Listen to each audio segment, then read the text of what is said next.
Hi crafty friends, welcome to another episode of my big fat pink journal. Today we're going to be creating a side pocket with pockets. A great little space to fill with lots of tags, postcards and ephemera. And it's really rather simple. I'm using papers that I've already used in my journal for that lovely word I often use, continuity. This is a great way to use up scraps. And you don't need different colors or designs, you can use the same paper for all the pieces, and even book pages work great. I'm going to use a plain coffee stained paper for the background of my side pockets. I've then gone through my papers and have found 3 that I like, and like I said earlier, that I've used before, and I really loved this one with the large rose at the top, so I'll use that as the back section. I'm not going to measure, I'm just going to eyeball the size that I need. I want a strip that's going to go down the side of my page. That's going to be the base of the side pocket. Mine is roughly 6 centimeters. I'm just making a mark with my pencil and then I'm going to cut a strip. You don't want this too wide. If your side pocket is too wide and too far over the center of your page, it's difficult to get things in. Make the width less than half your page. And we have a long rectangle. This is the base of our side pocket. I'm then going to use a contrasting color. I'm going to pick this green spotty one and I'm going to cut another long rectangle, the same width as my base. It's going to be shorter though, because we are going to cut it at an angle.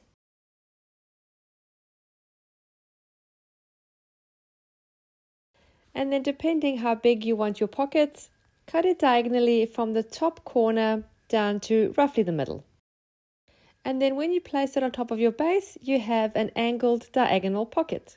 You could also cut it straight across if you don't want diagonals. We're now going to do the same with a smaller piece for one more pocket near the bottom. Another rectangle, the same width as the other 2.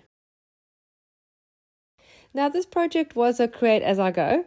But an easier way to do this is to cut all 3 rectangles to start off with, so you have each layer ready and then you can cut across or diagonally and fit them on top of each other.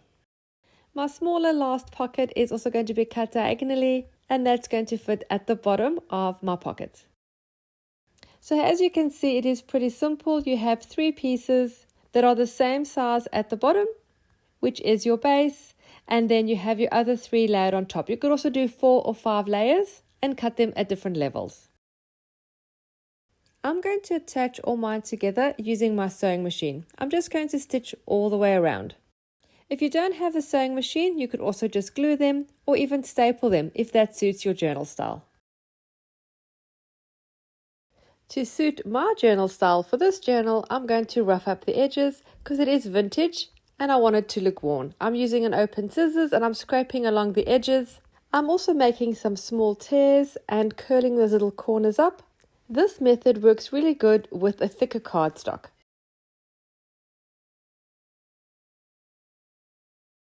At this point you could also add some distress ink. I'm not going to because I don't want to use too much distress ink. I'm just going to glue it down. I'm using a clear craft glue. I'm putting it on the top, bottom and the side, and then placing it into position.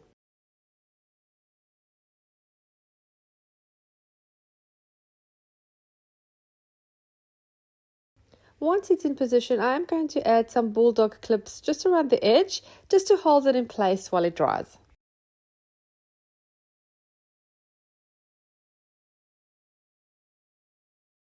And while that's drying, I'm going to start creating a few little things to fill my pockets.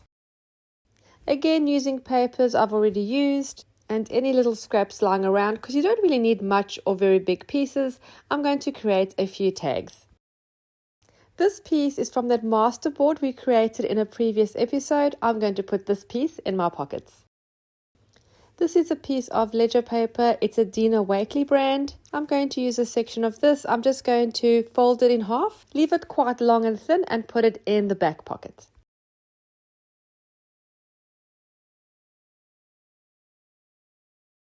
For this smaller floral piece, I'm going to use an existing tag just to cut off those corners to make it into a tag shape.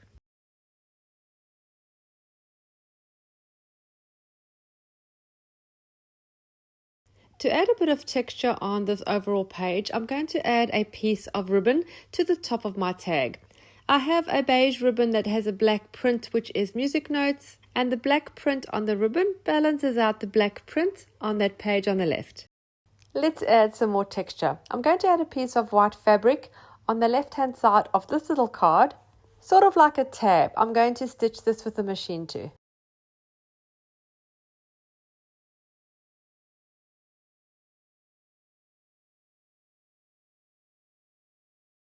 I'm going to adjust the bulldog clips to make sure that all the sections are glued down well. I'm going to add a postcard or two in the main side pockets. This is pretty big and wide, so you can fit most anything. To create some balance across these pages, I'm going to add some color on the left page. I have a pink, brown and green sticker. They're actually vellum stamp designs, and I think they'll go pretty well.